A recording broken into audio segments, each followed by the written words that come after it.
गांव में आया हूँ।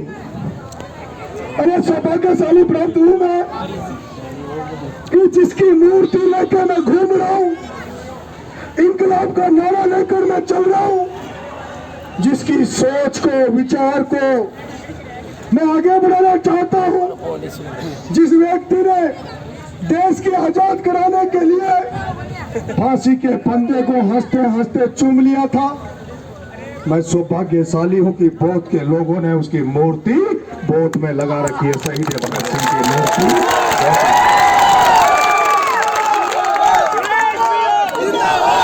जब आपने मूर्ति लगाई है तो केवल माला पहनाने के लिए लगाई है, 23 मार्च को शहीद दिवस को मनाने के लिए लगाई है, या फिर भगत सिंह की मूर्ति के सामने से निकलने पर, भगत सिंह को देखने पर, भगत सिंह के क्या सपने थे, क्या देश आजाद होने के बाद भगत सिंह क्या सोचता था, ये भारत आजाद हो जाएगा तो भारत कैसा होगा, क्या उन विचारों को उनको पढ़ाया आपने, उनको समझाया कभी?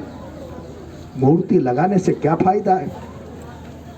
अरे जब हमारे बच्चों को स्कूल भेजते हैं, कॉलेज भेजते हैं, वहां भगत सिंह, सुभाष चंद्र बोस, महाराणा प्रताप, झांसी की रानी जैसे महान पुरुषों को हम पढ़ते हैं। हम पढ़ते हैं बौद्ध धर्म को, हम पढ़ते हैं जैन धर्म को। वो जो महावीर स्वामी थे, महात्मा बुद्ध थे, बाबा साहब भीमराव अम्बेडकर थे, इन लोगों ने, इन महान पुरुषों ने इस देश को कैसा देखना चाहा था?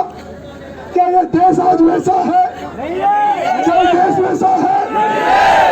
मेरे प्यारे भाइयों, मैं बातें जो कर रहा हूँ, मैं बातें जो कर रहा हूँ, जब 23 साल का जो भगत सिंह था, जब 23 साल का भगत सिंह जब लड़ाई लड़ते हुए अदालत में बम फोड़कर कोर्ट में जाने पर, तब भी उस भगत सिंह को देश पहचान नहीं पाया था। लेकिन जब भगत सिंह की 23 साल के उस बच्चे की, उस 23 साल के बच्चे युवा भगत सिंह की जब लाश उस जेल से निकली फांसी के फंदे पे लटकने के बाद, और जब ऐसी हालत हो गई कि भगत सिंह ने जब फांसी का फंदा ले लिया, मौत को गले लगा लिया, तो ईस्ट इंडिया कंपनी अंग्रेजों को इस बात का डर था कि अगर भारत के लोगों को पता लग गया, भगत सिंह के मानने वाले युवाओं को पता लग गया कि भगत सिंह को फांसी दे दी गई है, तो जेल को नहीं छोड़ेंगे, कि अंग्रेजों को नहीं छोड़ेंगे।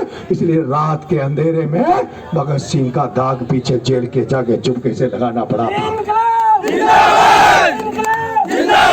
मुझे लगता है जैसे उस 23 साल के बच्चे भगत सिंह को अगर समय पे जनता जाग जाती, जनता समझ जाती, तो ना तो उसको बम कोर्ट में फोड़ना पड़ता, ना फांसी के फंदे पे जाना पड़ता।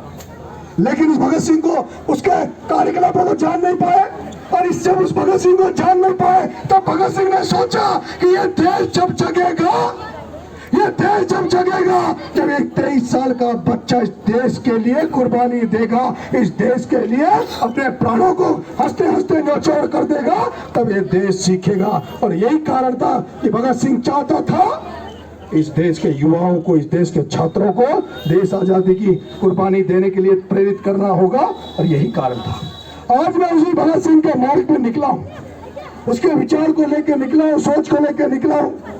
मैं समझता हूँ, मैं सोचता हूँ, मैं भगत सिंह का मार्ग प्रशस्त कर रहा हूँ। और आपको मैं एक बात और कहना चाहता हूँ, ये बात आज दिन तक भारत में किसी ने नहीं कही। भारत में बड़े बड़े लोग हो गए, बड़े बड़े बुद्धिजीवी हो गए, उन लोगों ने कभी एक बात नहीं कही। कभी ये नहीं कहा कि भगत सिंह अहिंसावादी भी था, कभी नहीं कहा कि भगत सिंह सत्याग्रह भी करना जानता था। आपको क्या ध्यान नहीं है?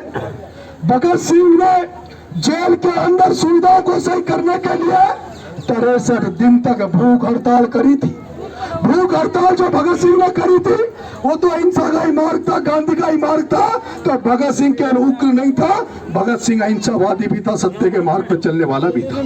आज आपका बेटा हरौती में पैदा हुआ नरेश, यह हरौती में पैदा हुआ नरेश, जिसको पूरे राजस्थान के लोग आशीर्वाद दे रहे, नगारा बजाते हुए पूरे जयपुर से लोग चल के आ रहे, वो आपसे आशीर्वाद मांगने आया है, गांव में आया है, आपका बेटा आपके बीच में आया है। और इसलिए आया है कि हरौती में पैदा हुआ, भाड़ा में पैदा हुआ, एक किसान परिवार में पैदा हुआ, कल्याण सिंह के घर में पैदा हुआ, ये नरेश मीणा राजस्थान की गंदी राजनीति को बदलना चाहता है। ये नरेश मीणा थाना में हो रहे भ्रष्टाचार को खत्म करना चाहता है। ये नरेश मीणा बिजली घरों में आयन जयन द्वारा किसानों को जो लूटा जाता है, उस तरह के भ्रष्टाचार को ये नरेश मीणा खत्म करना चाहता है।